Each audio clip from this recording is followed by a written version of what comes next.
ngapain? Kagak tahu bang. Beli rumah gedongan. Ini banget bang. Bantu beli rumah, banyak tamu. Rezeki bang namanya bang. Aneh jauh-jauh kesini sama rombongan, kagak lain kagak bukan. Mau bagi-bagi ilmu. Bagi-bagi lu bang. Iya. Bang oleh bang ya. Ini bang bukan yang kenapa-napa nih bang. Abang nggak sendiri bang. Banyak raja bang. Ya. Raja IPDN, istri pemerintahan dalam negeri. Bukannya apa-apa bang.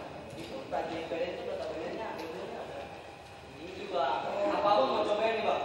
Jawarannya bang. Wah, badannya sudah kayak itu bang. Wah, bentar-bentar. Aneh baik-baik datang ke sini bagi-bagi ini bukan nyari jawara ente. Abang orang Jakarta ya bukan? Jakarta. Jakarta asli. Asli. Bang, namanya orang Jakarta, sepikul dua pikul. Sama yang langke bang, namanya orang Jakarta ya bang ya. Kagak takut bang, namanya main pukul. Oke dah, kalau begitu beli jeruk harganya mahal. Ini mah bang. Belinya di provinsi Bali. Kalau emang ente jual, oke lah, aneh yang beli. Maju bang.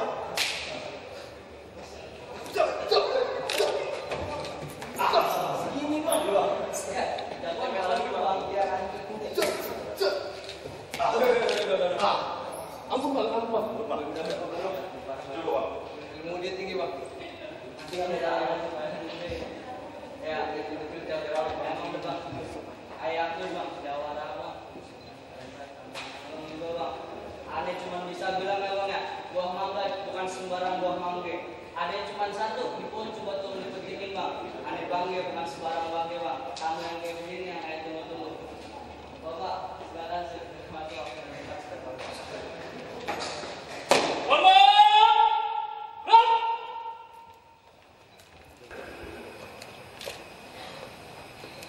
Provinsi DKI Jakarta dengan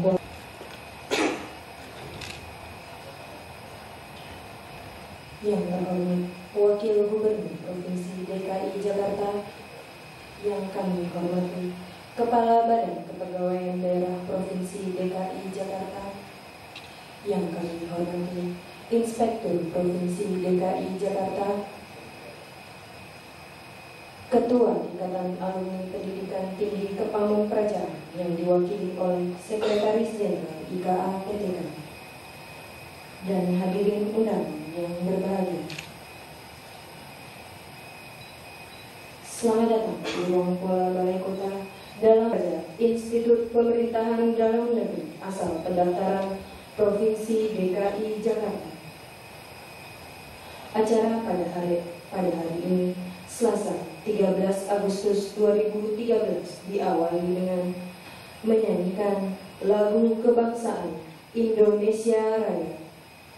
Hadirin dimohon berdiri.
Silakan duduk kembali. Laporan Ketua Kelas.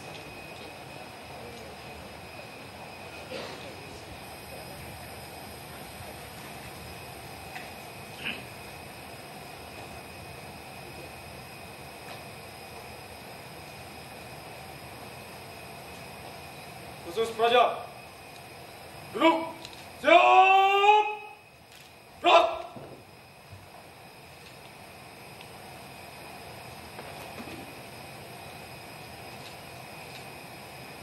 Lapor kegiatan supervisi dan pembinaan Praja Institut Pemerintahan Dalam Negeri asal pendaftaran DKI Jakarta tahun 2013, jumlah 120, kurang 2, hadir 119, keterangan 2 sakit di rumah sakit Selasa 13 Agustus 2013.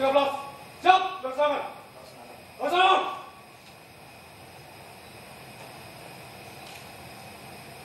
Serat di tempat. Gerak.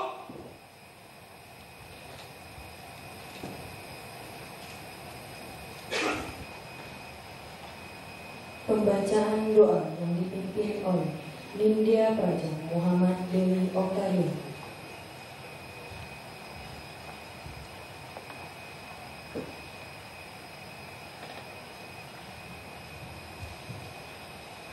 Assalamualaikum warahmatullahi wabarakatuh.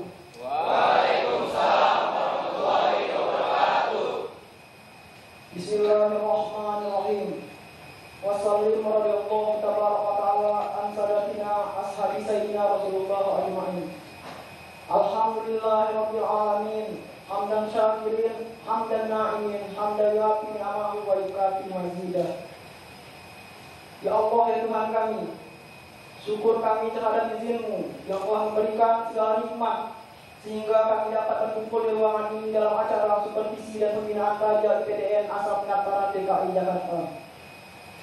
Ya Allah yang Maha Pengampun, dalam suasana Idul Fitri ini bersihkanlah hati kami, maafkanlah segala kesalahan kami, dan ampunilah dosa-dosa kami.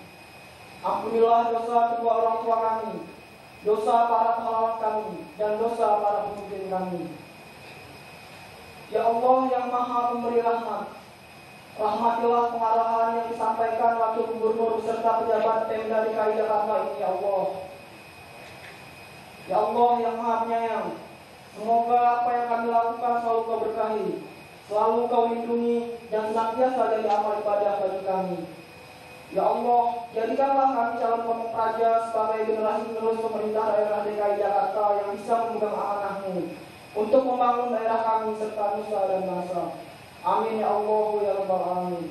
Rabbana atina fid dunya hasanah wa fil akhirati hasanah wa qina azabannar. Walhamdulillahirabbil alamin. Assalamualaikum warahmatullahi wabarakatuh. Waalaikumsalam warahmatullahi wabarakatuh.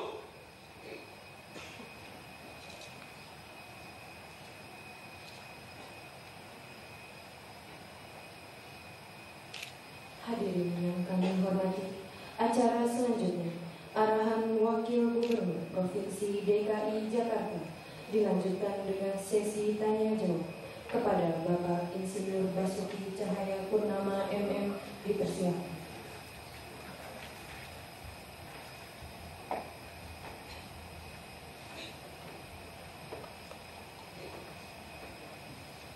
Yang saya hormati Kepala Inspektorat Badan Ketua Daerah, Kepala Biro Tata Pemerintahan, para alumni dari para siswi PDN, hadirin undangan, selamat pagi, salam sejahtera bagi semua. Selamat datang di Balai Kota. Saya sangat senang kalau lihat anak-anak dari siswa-siswi IPDN.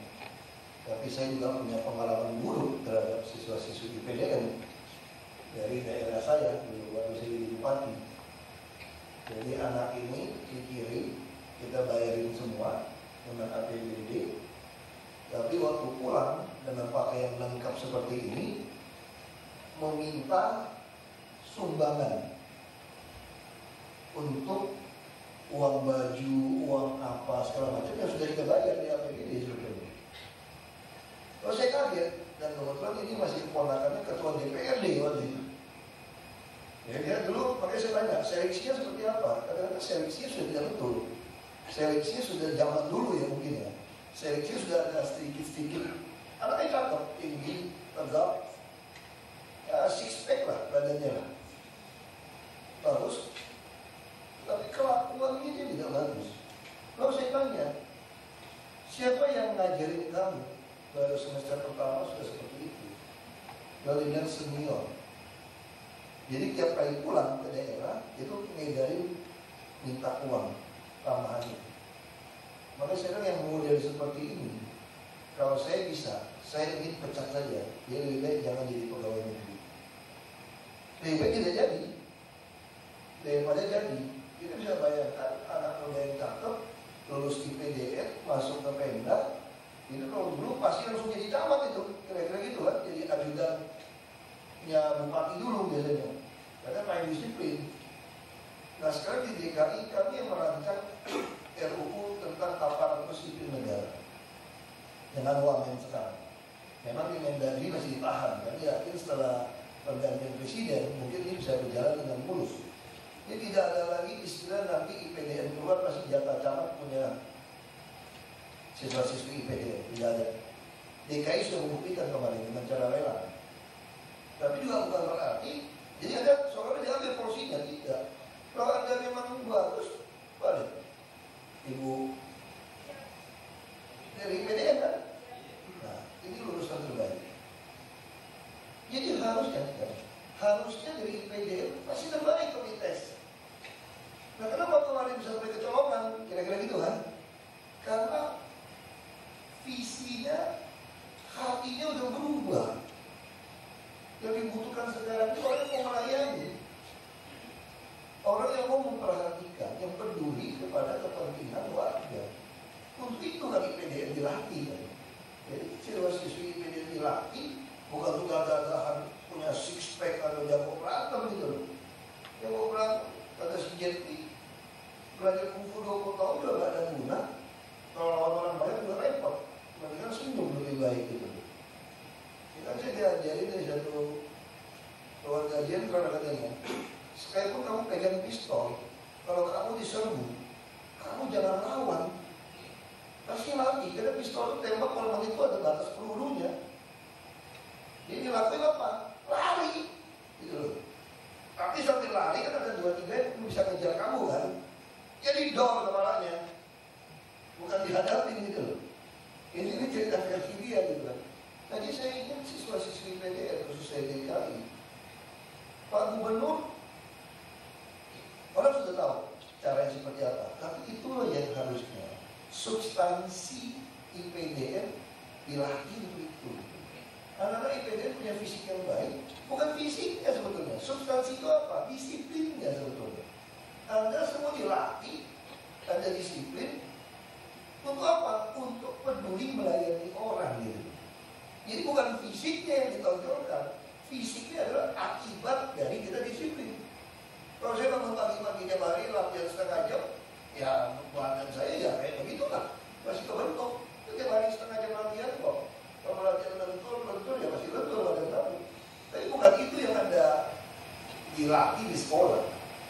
Tujuannya itu substansi itu disiplin.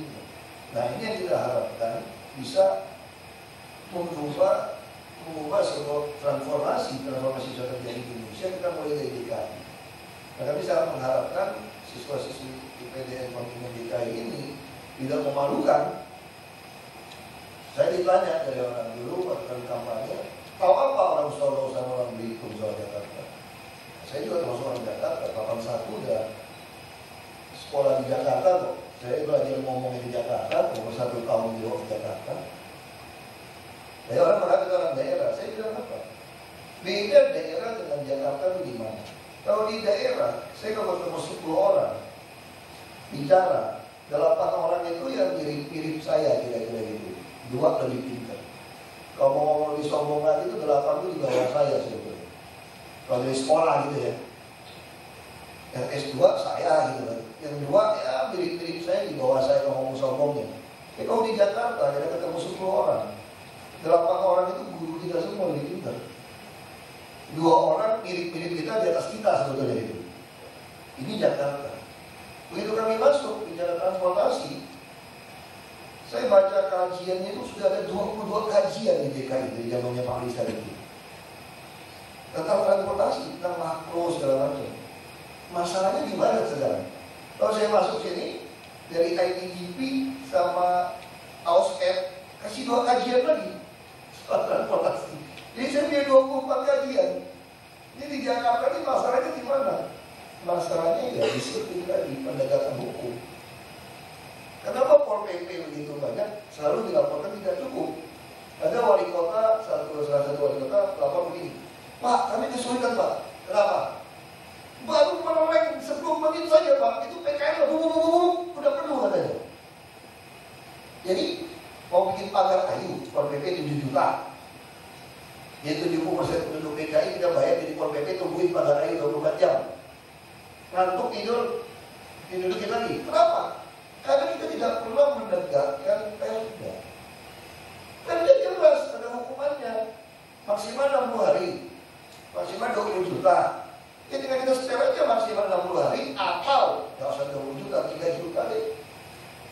Biar kamu jual handphone kira-kira gitu. Kamu tidak pilih mau dikurung 60 hari atau jual handphone nyari duit, buka tabungan, bayar 3 juta untuk keluar dari penjara. Kalau saya tungguin rame-rame, 2 orang juga beres. Nah ini masalah penegakan hukum. Jadi siswa-siswi kalau lulus, Jakarta bisa beres kalau penegakan hukumnya beres. Orang uji-uji Singapura, apa yang dipuji di Singapura? Kalau Singapura datang ke Jakarta juga sama aja, kurang ajarnya kok. Ada teman cerita gitu, ditanya, ini buang sampah di mana ya? Ada orang asing bilang gini, di Jakarta buang di mana-mana saja boleh katanya. Tetapi asbaknya mana? Ini semua nih. Apa? Ini lantai semua asbak boleh dibuang. Kenapa? Gak ada lidah. Coba di Singapura berani kan dia? Coba aja, $500. Kira-kira 5 juta, kira-kira sampai 5 juta, $500, beda aja. Kamu tidak berani lakukan.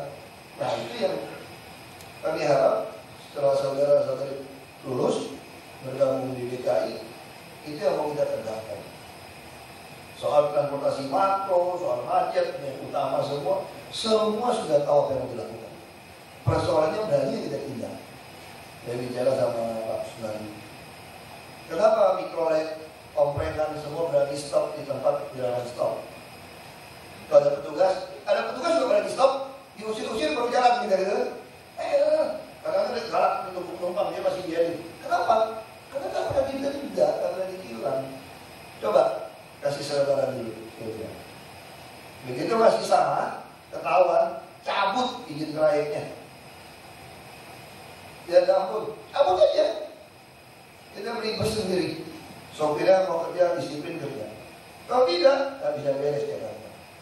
Jadi PKL, kita bukan anti PKL, kita menyediakan tempat untuk PKL. Ya PKL yang mau dudukin di jalan, ya nggak bisa. Nah, saya kasih contoh ini. Saya kalau memang diizinkan, akan menyelesaikan tugas di sini 2017. Berarti saya 5 tahun kan kantor di sini kan. Nanti waktu saya tidak terpilih lagi, saya masih tinggalkan kantor ini. Saya tidak mau pergi. Ini saudara-saudara yang lulus sudah masuk sini masih ngusir saya kan. Saya nggak mau. Saya bilang, kok nggak ada koordinasi, nggak ada rekayasa sosial, kok melanggar hak asasi saya. Saya kan sudah 5 tahun kantor di sini. Saya baru mau pindah dari sini, asal dikasih kantor juga yang mirip-mirip ini gitu. Dan tempatnya nggak mau jauh-jauh, sekitar sini juga. Kira-kira boleh nggak sih seperti itu? Nggak bisa dong, melanggar HAM saya dong. Saya sudah di sini. Nggak boleh.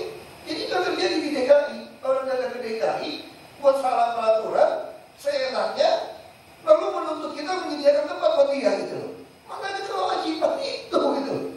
Kita udah baik hati mau relokasi Anda. Bagaimana kita diwajibkan untuk mengganti Anda, memberikan yang sama. Terus pindah ke sana nggak mau, fasilitasnya belum lengkap. Ini melunjak pada jalan-jalan ini. Masih kasih contoh, boleh tidak bisa. Datang dilapor ke PBB, datang bagian divisi pelanggaran HAM-nya. Datang ke sini. Kalau saya bilang sama ibu yang dari Brazil, dia pikir pernah menjadi 1.200 orang udah sombong. Saya bilang kami pindahin 1.200 kakak kemarin. Saya bilang, Ibu, kalau saya buat rumah di tanah saya, hak milik tanah saya bayar pajak bikin rumah, izin saya 2 lantai, saya bikin 3 lantai, lalu datang P2P membongkar rumah saya. Pernah nggak di dunia saya katakan ini melanggar hak asasi manusia saya? Karena ini tanah milik saya, rumah saya, uang saya, menyerap tenaga kerja, bagaimana Anda mengatakan ini dibongkar? Anda melanggar hak asasi manusia saya. Kenapa tidak? Negara ini ada hukumnya. Nah, dia ngerti maksud saya. Sekarang saya tanya, saya sekarang membangun rumah di tanahnya Ibu. Lalu Ibu mau ngusir saya lebih galak. Terus saya sewa-sewain. Lalu Ibu ngusir saya suruh ganti uang kerohiman. Ganti kerohiman saya lawan lagi, mau minta sekian-sekian lagi. Lalu begitu dibongkar usir saya kan melanggar HAM saya. Harusnya kalau bicara hak asasi manusia, ini lebih mendekati melanggar HAM daripada saya dudukin rumah Ibu. Terus Ibu kok nggak pernah merasa, nggak pernah ngomong HAM-nya Ibu saya langgar gitu loh. Nah inilah dunia kita. Jadi saya ingin para siswa-siswi IPDN Pembinaan DKI ini menyadari kita puluhan tahun dibolak-balik salah tadi. Jadi salah jadi benar. Jadi tidak jelas lagi mana benar salahnya kan. Begitu kita berbuat kita melanggar HAM, makanya cuma hamburger tadi. Jadi kalau latihan fisik keras-keras bagus itu udah baik ya teman. Supaya tahan dipukul 15 menit tidak apa-apa gitu. Jadi kita mesti keras, mesti tegas menegakkan peraturan. Saya katakan mati pun harus siap, karena kita disumpah begitu. Mau kita jagoan. Saya tanya sama istri saya, jadi apa itu bangun? Saya bilang, oh, saya masih bangun 4:30 jam 5 pagi lagi. Karena masih olahraga, kalau nggak bisa bonyok kita. Mesti disiplin latihan. Saya kalau boleh pilih, saya juga nggak mau pakai seragam, pakai enak jadi bos gitu. Mau bangun siang, mau bangun malam, jam 8 jam 9 masih di kolam renang. Ngapain? Mau pasang nyawa, itu tadi sumpah. Kalau saya dipanggil dari pendeta saya malah ketawa. Dia bilang jangan terlalu keras kalau. Saya bilang Pak Pendeta pernah nggak dengar cerita dulu ada kapal penumpang, nenek-nenek kecebur ke laut, nggak ada yang mau bantuin. Tiba-tiba ada satu anak kuda loncat menyelamatkan si nenek-nenek itu. Lalu si anak kuda dipuji, aduh kamu luar biasa pahlawan berani. Terus si anak kuda bilang, siapa yang dorong gua tadi? Siapa yang dorong saya gitu loh. Jadi saya bilang saya ini mirip anak muda itu. Saya dicemplungin sekarang, saya cemplungin udah sebenarnya dorong si nenek itulah. Bukan tanggung gitu, bukan saya sok pahlawan. Tapi kalau kita disumpah, kita disumpah, kita nyarihin dengan baik. Hari ini kita kekurangan orang berani mati untuk negara ini. Kalau kita takut mati nggak? Semua orang takut mati. Siapa yang mau mati? Ya. Cuma kalau kamu takut mati bisa menambah semuanya tidak mati. Mati juga. Ya udah gitu. Kalau dia sumpah jabatan, kalau tidak berani memegang sumpah jabatan, tetap sama konstitusi sama peraturan. Jangan jadi siswa-siswi aja, berhenti aja. Sebenarnya kita ramai-ramai dudukin itu Monas dagang. Nanti waktu diusir minta bagi 2-3 kilo emas kan lumayan gitu. Boleh nggak? Kan orangnya kakak. Kita punya hak kan Monas. Saya juga pengen dudukin di Merdeka Selatan, lumayan juga kantor di sini. Ya, udah 100 meter lumayan ya. Boleh kan? Kalau mau pergi saya nggak mau pergi loh. Kalau ganti kantor DKI kalau nggak kasih saya kantor kayak begini, saya nggak mau keluar aja pokoknya. Kalau diusir melanggar hak asasi manusia saya. Karena saya sudah kantor di sini. Kan lucu gitu kan. Jadi sekali lagi saya harap siswa-siswa bakal lulus, kita lakukan itu. Tidak disiplin melatih diri, tidak taat sama aturan ini. Dan yang paling penting, jangan tergoda sama duit. Kalau di DKI mau cari 100 miliar, 1 triliun itu mudah. Kalau punya 100 miliar itu deposito kira-kira bisa dapat 520 juta tiap bulan. Bunganya aja gitu. Nah ini juga godaan yang kedua. Nah kalau bisa pikirkan seperti itu, pengabdian seperti itu, DKI bayar orang dengan cukup lumayan. Tidak akan susah. Walaupun belum bisa beli rumah di DKI nanti. Nah kami akan menyediakan rumah di DKI untuk yang belum mampu, belum beruntung untuk bayar distribusi saja. supaya dia tinggal dekat, dia bisa tinggal di dunia.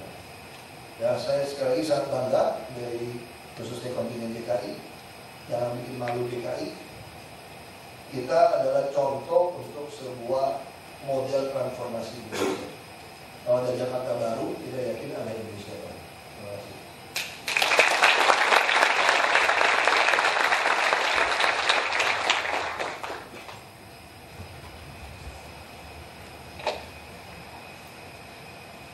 Hadirin yang berbahagia, selanjutnya akan dilaksanakan sesi tanya jawab kepada hadirin atau undangan yang berkenan untuk bertanya, dipersilakan.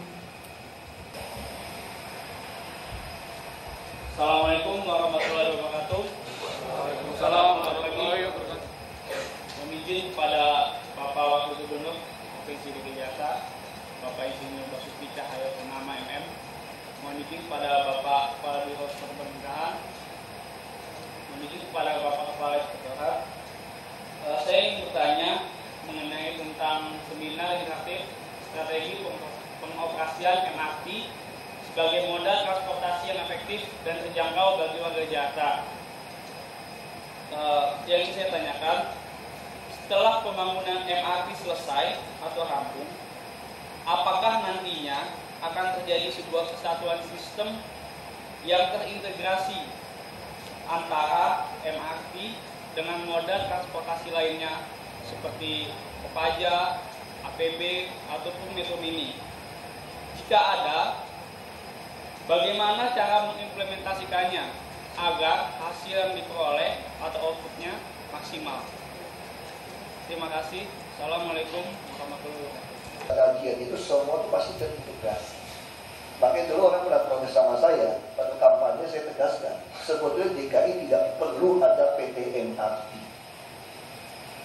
Saya katakan, tetapi DKI perlu transportasi massal MRT. Bukan PT MRT-nya. Sekarang saya mau tanya, PT kereta api, kereta rel listrik Jabodetabek sekarang, KCJ, kereta komuter Jabodetabek PT itu, anak perusahaan PT kereta api, itu sama kereta api di Jepang, sama di Singapura sama MRT-nya beda. Sama. Cuma beda tidak ada terowongan saja. Nah makanya kita memilih PT MRT karena ini ada keputusan politik. DKI mau punya. Saya katakan untuk kampanye, kalau saya masih bisa merubah itu, saya lebih baik kalau saya jadi pemerintah pusat, tugaskan PT kereta api, bikin kereta api saja. Karena dia sudah ada loop lainnya. Tinggal bikin loop lain kedua, yang tadi dari pulau-pulau yang Jakarta Utara sampai ke Tangerang, Bogor, Bekasi, lalu utara selatan, timur barat, terowongan, tugaskan kereta api saja. DKI tidak perlu beli kereta api. Saya katakan seperti itu gitu loh. Nah, saya diprotes orang waktu itu. Saya tidak mengatakan tidak butuh mass rapid transitnya. Saya katakan DKI tidak butuh PT-nya. Nah, karena itu kita nggak bisa berubah. Pak Gubernur bilang sama pusat, ini harusnya tugas pusat. Makanya hutangnya 49% dibayar pusat sekarang. Kita minta naikkan. Lalu kami juga menawarkan satu opsi, direksi kami PT MRT 2 itu dari PT Kereta Api. Untuk apa? Karena keretanya semua sama, tinggal ngubah sinyal listriknya aja nanti ini. Relnya semua sama, lebarnya sama. Nanti harus digabung kereta api PT MRT di Jakarta harus punya dan desain makro itu. Utara selatan, timur barat, loop line 1, loop line 2. Loop line 2 belum dibangun.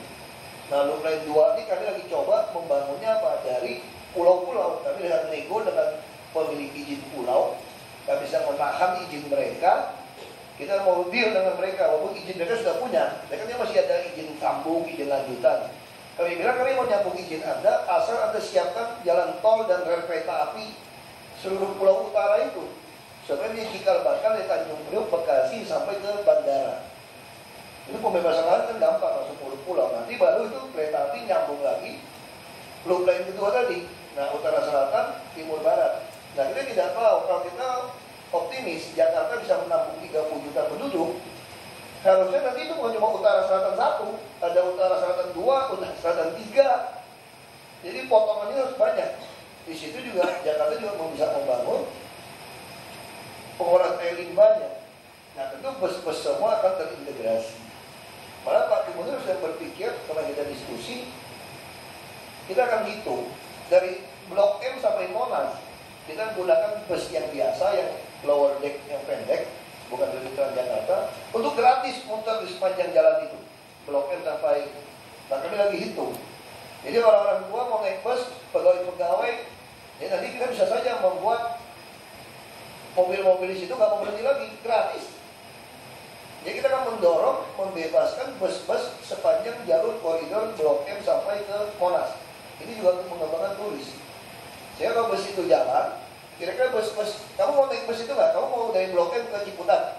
Pasti kamu naik bus yang bagus itu dulu yang gratis. Sampai ke Blok M baru naik ke Ciputat kan? Sehingga jalur dari Blok M sampai ke Monas ini akan kosong dari bus yang sebelah kiri tadi. Tapi Kopani kita bikin tiap 10 menit atau 15 menit busnya lewat di sana. Nah itu yang lagi kami coba hitung. Termasuk orang-orang tua naik bus gratis. Ternyata Transjakarta punya masalah juga. Yang naiknya terlalu tinggi. Tapi secara terintegrasi harus. Pak Gubernur kemarin juga sudah menugaskan PT Jakpro, Pembangunan Jaya, PT Pasar Jaya.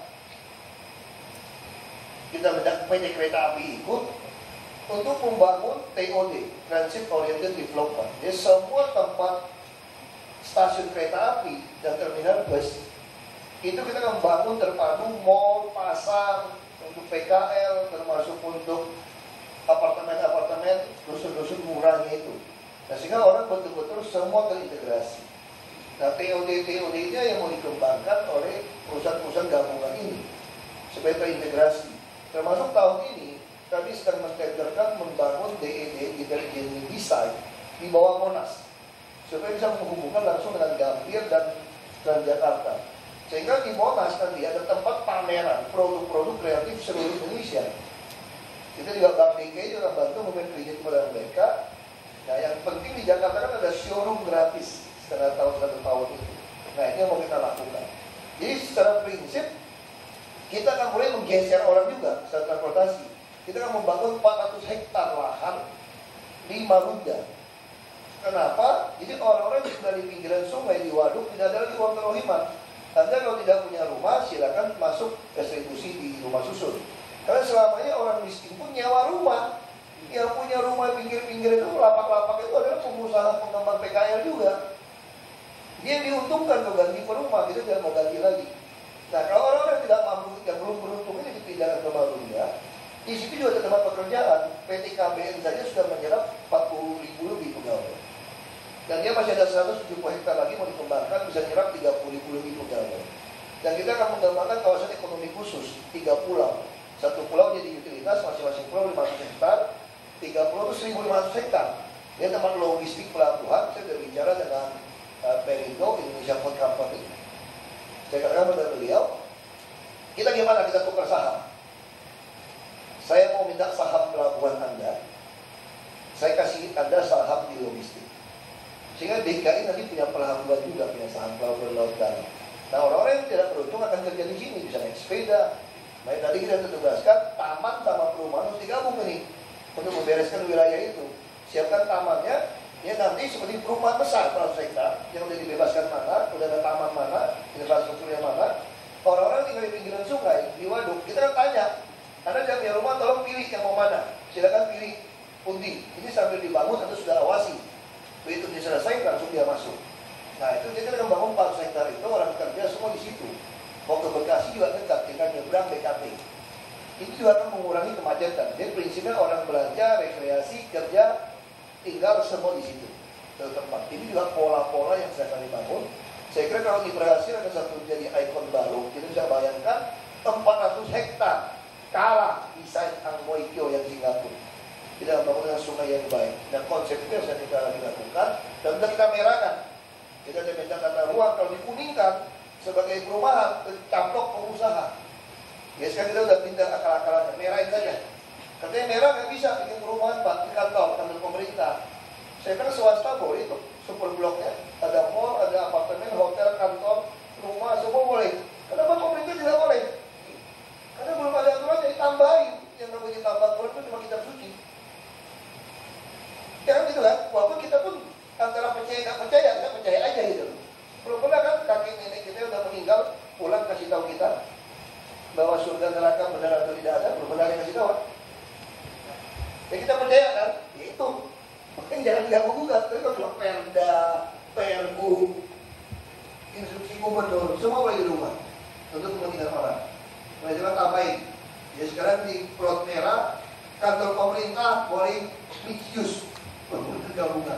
Jadi nanti semua pasar kami nanti kita coba di pasar Minggu dan pasar rumput kita akan bangun 3.500 unit lebih untuk menampung orang-orang yang tinggal di Ciliwung. Ya kami tidak mau toleransi lagi. Anda tidak punya rumah, saya akan tinggal di sini. Tidak ada bayar sewa, hanya restitusi, keamanan dan kebersihan, listrik, air, kamu bayar. Nah itu yang kita lakukan di Jakarta, konsep pola transportasi makro yang harus kita bereskan. Dan sekarang mana yang lebih dulu? Ya mau tidak mau Transjakarta. Transjakarta ini kurang. Maksudnya satu koridor paling minim 100 menit lebih.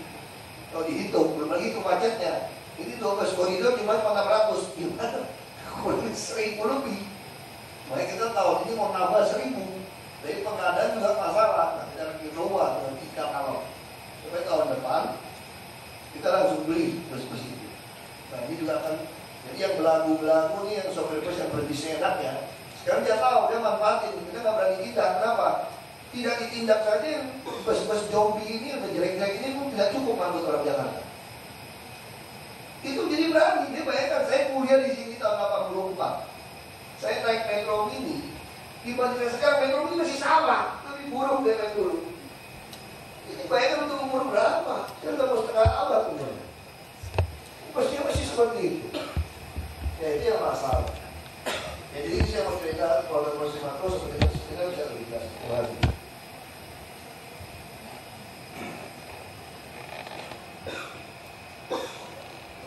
Ya, silakan.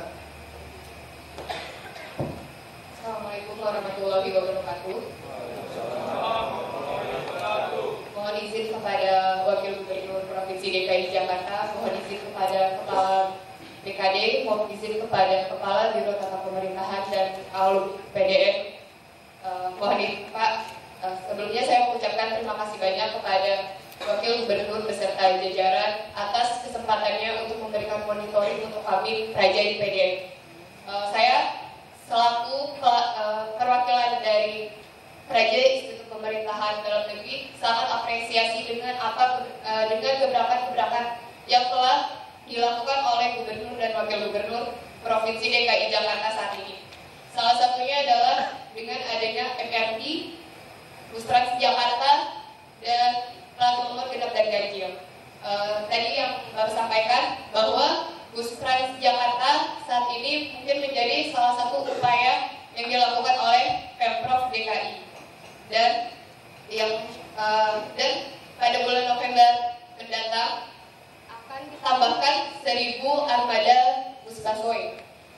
Mohon izin Pak, apakah ada kebijakan yang bisa mengharmonisasikan untuk terselenggaranya bus busway yang 1.000 armada itu terrealisasi untuk mengatasi kemacetan? Karena di sisi lain kita selain memiliki strategi dengan MRT tersebut, MRT ini belum terrealisasi. Sedangkan dari kita sendiri sudah berani untuk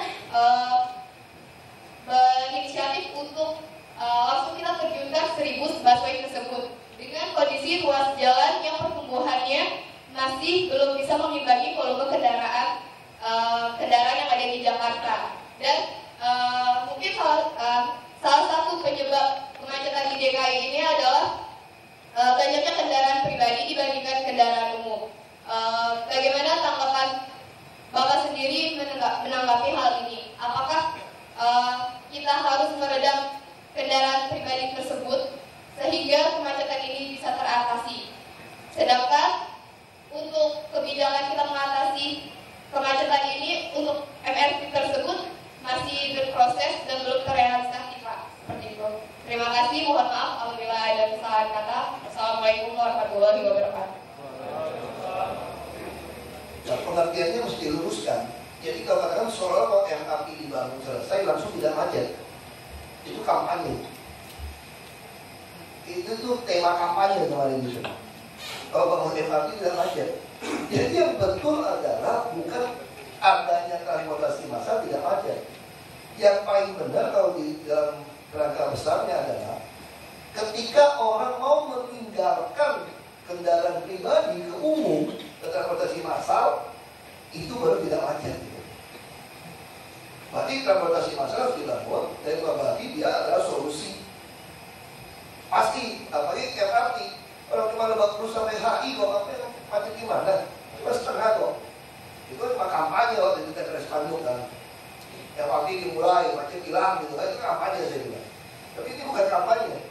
Nah, jadi kita bicara tentang bus, ini juga pengertian yang salah. Apa nama bus dan bikin jalan tambah parah? Bukan begitu cara berpikirnya. Kita ingin memindahkan orang dari transportasi pribadi ke massal. Massalnya tidak enak sekarang. Massal yang paling ideal berbasis rel kereta. Jadi berbasis rel kereta MRT lama. Makanya yang paling cepat waktu dipikirkan monorail. Ini udah pola transportasi makro kajian dulu di zamannya Bang Yos itu. MRT juga butuh waktu. Yang paling cepat itu apa? Busway, bus rapid transit. Walaupun sampai hari ini di dunia masih berdebat. Sebenarnya bus rapid transit itu lebih murah, ngangkutnya juga bisa sama dengan MRT. Wah, ini bisa berdebat. Itu satu seminar aja lah. Saya nggak bisa berdebat soal itu. Nanti soal disiplin segala macam. Udah ada di luar negeri sudah sampai articulated B 3 susun. Wah, itu udah kita bisa berdebat macam-macam soal disiplin transportasi. Tapi yang saya mau jelaskan, kenapa kami mau menambah bus? Karena begitu tambah bus, baru bisa ganjil genap itu diterapkan. Kalau sekarang kamu terapkan ganjil genap, orang mau disuruh naik apa? Terus ganjil genap apa berhasil? Di Manila tidak berhasil. Berapa negara tidak berhasil? Dia bisa berdebat. Tapi walaupun tidak berhasil, ganjil genap jauh lebih baik daripada perhitungan. Dia pakai joki. Tak kabel digutulin, kasih makan, karena nggak ada kerjaan kok, kasih makan yang lumayan, jadi dipakai aja. Itu harus tidak dinaikkan kan, itu juga masalah. Denda tidak punya duit, dikurung aja nih. Beda dengan pedagang. Nah, targetnya apa? ERP, Economic Load Pricing.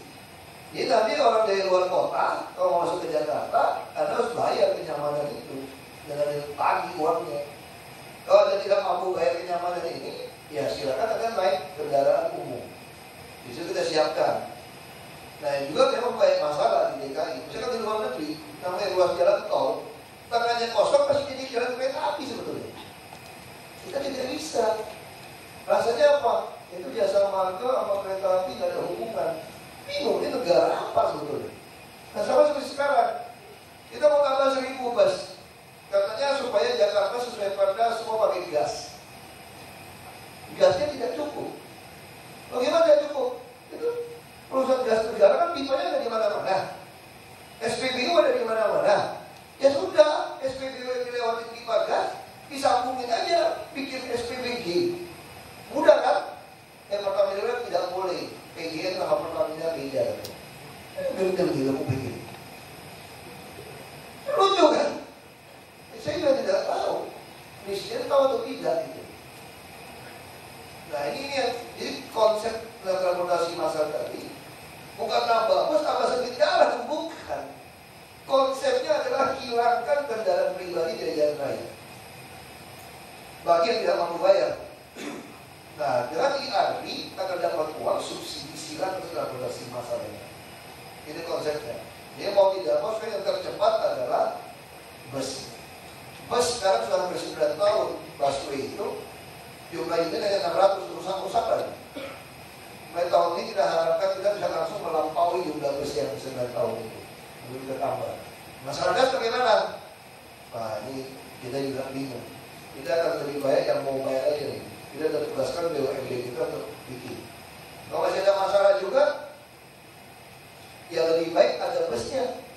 Tidak ada gas daripada tidak ada gas, tidak ada bus.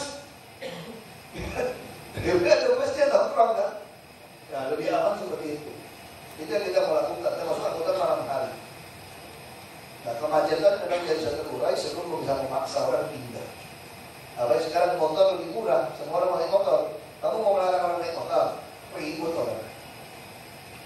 Tapi kalau kita ada yang rute bus gratis dari Blok M sampai Monas, mungkin kita bisa melakukan sepanjang jalur ini tidak boleh ada motor misalnya gitu. Karena dia bisa naik bus gratis, atau parkir di ujung-ujung, nah itu bisa. Itu cuma jadi itu semua adalah variasi-variasi dari sebuah pola transportasi makro. Tapi secara Makronya jelas, harus berbasis rel supaya handphone tempatnya lebih cepat. Tapi itu kajian dulu. Kajian sekarang boleh dirubah lagi nih. Katanya kalau berbasis rel, berbasis roda juga bisa. Terus rapid transit juga bisa. Sama, lebih murah, lebih cepat, ngangkutnya sama. Wah, jadi perdebatan. Di Cina luar biasa rapid transitnya. Jadi ambil 2 jalur. 2 jalur sudah bisa lewatin. Harusnya diperpanjang. Wah, 1 jalurnya udah maki-maki, berarti kan sudah bertahun kita bikin 2 jalur busway untuk orang potong. Itu semua untuk kajian lagi. Nah, dia lagi dianalisa dari HDP sama OSCE. Itu Jakarta enak sekali, semua dibantu gratis. Itu beda Jakarta sama di kampung saya dulu.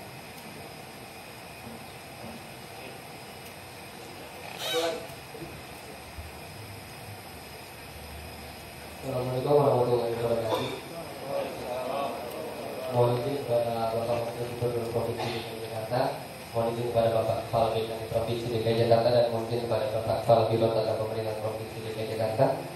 Izin memperkenalkan diri, nama Iman Setiadi, pangkat Wasana Praja, NPP 200456. Pertama-tama saya ingin mengucapkan terima kasih sebesar-besarnya atas perhatian dan juga apresiasi dari Bapak Wakil Gubernur dalam memberikan arahan dan juga wejangan nasihat kepada kami, karena kami merasa diberikan nasihat oleh Bapak kami sendiri. Adapun pertanyaan yang saya ingin tanyakan terkait arahan yang Bapak jelaskan, bahwa pada dasarnya notabene kami ialah Praja Institut Pemerintahan Dalam Negeri, praja yang dikaderkan untuk mengisi Pamongan.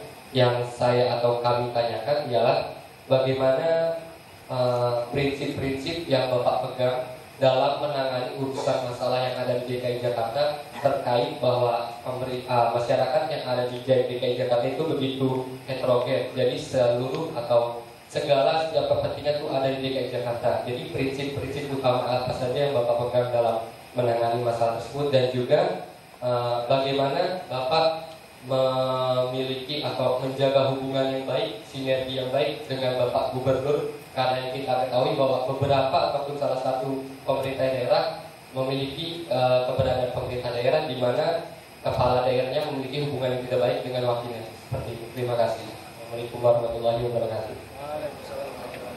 Prinsip utama tadi jelas, kita taat sama konstitusi, bukan konstituen. Ya, dengan alasan apa? Sekalipun kamu tidak mau pilih saya kembali, saya tidak peduli. Saya tidak akan pernah menuruti Anda, kompromi dengan Anda untuk melanggar peraturan hanya supaya Anda memilih saya kembali. Tidak ada. Kenapa? Dalam politik, kalau kita turutin kelompok A, melanggar peraturan, kamu kira kita biarkan pilih kita, betul. Tapi begitu kita turunin kelompok B lagi, apakah A sama B tidak punya berbeda kepentingan? Tetap ditinggalkan juga. Dan kita selalu percaya di Republik ini tuh yang waras, yang mau taat sama peraturan tuh lebih banyak kok. Kalau jadi presiden, jadi gubernur di DKI cuma 50% plus 1. Kalau di daerah lain lebih gampang 30%. Dia mau cari 30% orang yang waras, yang mau taat sama peraturan itu lebih mudah. Daripada kita takut ini, takut itu, takut dari dipilih. Nah, ini prinsip. Kalau kita tuh disumpah, berdasarkan konsekuensi, mati pun harus siap. Karena tugas negara kan. Dia mempertahankan konstitusi, mati pun harus siap. Kalau tidak siap, dia nggak mau disumpah. Jadi kita tidak percaya Tuhan itu ada ya. Walaupun saya juga bilang, kita pun nggak tahu Tuhan itu ada apa nggak ada, kita percaya aja itu kan. Ya sudah, kalau tidak percaya harus taat. Ini yang kita yakinin sekarang, bahwa Tuhan itu ada, sumpah kita ada dalam Tuhan, tidak berani main-main. Terus yang kedua, gimana sikap yang Pak Gubernur? Sederhana sekali. DKP saya sudah katakan, tugas wakil adalah membuat gubernur berhasil menjadi gubernur yang hebat. Jadi dalam banyak hal, saya ini sikap saya, apa yang saya lakukan, saya ini hanya seorang stafnya beliau. Saya tidak pernah memposisikan saya sebagai wakil gubernur sejajar dengan beliau, satu paket. Dan kalau secara politik, kenapa bisa berantem? Banyak wakil merasa dia sama dengan gubernur. Karena satu paket kan. Kalau gubernur tidak jadi, masih dia jadi, itu satu paket. Beda dengan Kapolda, kalau Pangdam. Kalau Kapolda tidak jadi Kapolda, tidak pernah Wakapolda lain jadi Kapolda. Betul kan? Tidak ada kan? Jadi kalau Kapolri turun, tidak ada Wakapolri jadi Kapolri, itu tidak ada itu. Ya Kapolri, Wakapolri gitu. Tapi kalau di dalam pemerintahan kita, Itu bisa berantem kalau kamu merasa kamu sejajar. Jadi kalau saya selalu memasang hati saya, pikiran saya, semua yang saya ucapkan itu, tugas saya adalah mendukung Pak Gubernur berhasil. Dan saya hanya staf beliau. Jadi di hadapan beliau itu saya setel pikiran saya semua itu, saya hanya seorang staf. Saya bukan satu paket. Nah ini cara seperti ini. Nah kenapa? Ya memang begitu untuk menghindari. Jadi kalau orang bilang saya suka berantem, suka ribut, saya enggak. Saya kalau orang suka ribut sebetulnya. Saya pengen penakut kok sebetulnya, ribut-ribut. Gak suka saya ribut sebetulnya. Kalau bisa ngalah. Jadi kalau urusan perda, urusan konstitusi, kalau ada mau nantang, ya pasti saya beli. Bukan saya yang mau gitu loh. Saya harus dijorokin tadi kan. Tapi disumpah. Saya lebih takut sumpah saya, tapi jabatan saya disumpah. Gubernur wakil gubernur itu disumpah untuk melaksanakan perda dan undang-undang itu sebetulnya kan. Ya udah, kita laksanakan itu dengan segala konsekuensinya. Nah itu aja sih sebetulnya. Dan tentu ada perlu waktu lah. Ada mesti latih diri, disiplin dengan baik. Ada mungkin perlu meditasi. Bukan meditasi itu bayangin. Tapi itu merenung, gitu kan? Merenung, pikirin yang kamu kerjain benar atau tidak. Dicek dengan nurani kamu. Kalau orang bisa ngecek kan, sebenarnya saya lakukan ini untuk saya, apa untuk kepentingan orang banyak. Tapi kan dicek, kalau untuk kepentingan orang banyak, ya sudah. Dengan segala risiko, bagi saya benar gitu. Nah, tapi nurani juga mesti dicek juga, nurani mesti dimurnikan juga dengan dasar kebenaran tadi. Kalau tidak, kamu lihat nurani bisa beda-beda. Anak yang kecil biasa lihat orang maling, dia punya nurani maling itu biasa gitu loh. Nah itu mesti balik lagi ke aturan, konsepnya seperti apa. Saya kira itu sih prinsipnya. Terima kasih.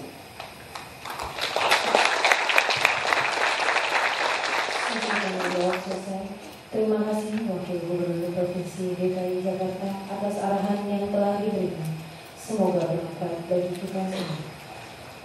Mohon berkenan Bapak Wakil Gubernur Provinsi DKI Jakarta untuk melaksanakan sesi foto.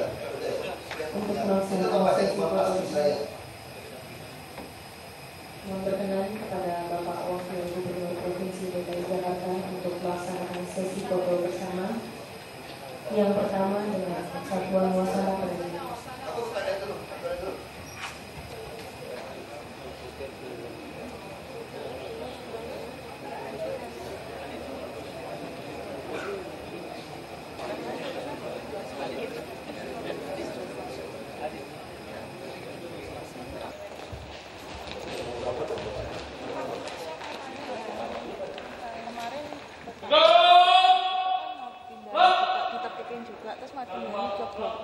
Tapi mereka mengeluhkan Pak ada konstitusi di sana Pak, gimana mau dihilangkan atau gimana? Pak Wali Kota. Tapi Pak Ahok gimana, itu dihilangkan nggak Pak tempat konstitusi? Pokoknya semua yang melanggar peraturan pasti kita akan hilangkan. Yang perhitungan tadi itu pakai bisa apa Pak? Presiden Jakarta apa nggak tunggu nanti wakil Presiden? Kapan Pak? Bukan Presiden Jakarta, itu lagi makanya jangan dikeluarin dulu lah, nanti ribut lagi orang bilang wacana.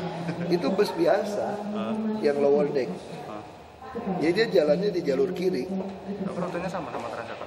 Nggak masalah, kan dia cuma muter. Blok M, muter balik ke Monas doang. Oh, soal Monas doang. Kayak turis gitu kan, muter kan.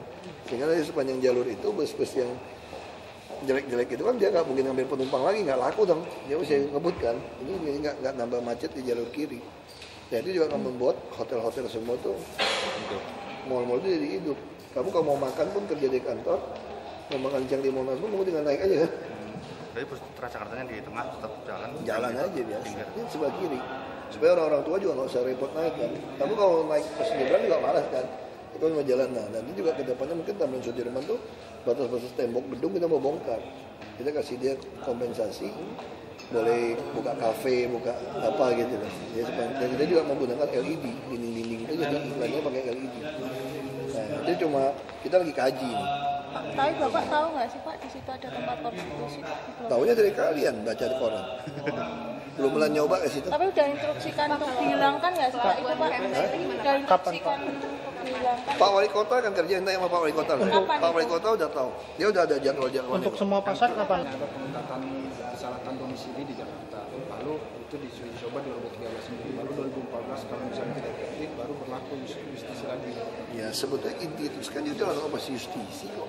Cuma tidak gedor-gedor rumah lagi, dia ikut operasi gabungan di PKL itu. Sasarannya lebih ke PKL. Sebenarnya bukan seperti sopir misalnya, sopir angkutan yang melanggar. Waktu ditangkap dari Dukcapil juga sekarang periksa KTP-nya. Kalau bukan DKI, iya kan? pulangkan. Bukan DKI dipulangkan. Kalau bukan DKI kan mesti cek, dia ada surat jalan nggak, ada surat penetapan kan cuma 2 minggu, berapa gitu loh. Kalau dia tinggal di mana? Tinggal di rumah yang sewa yang nggak jelas juga gitu loh. Ini salahnya tambah banyak. Nah itu yang kita mau kerjain nih. Berarti harus ada jaminan aman.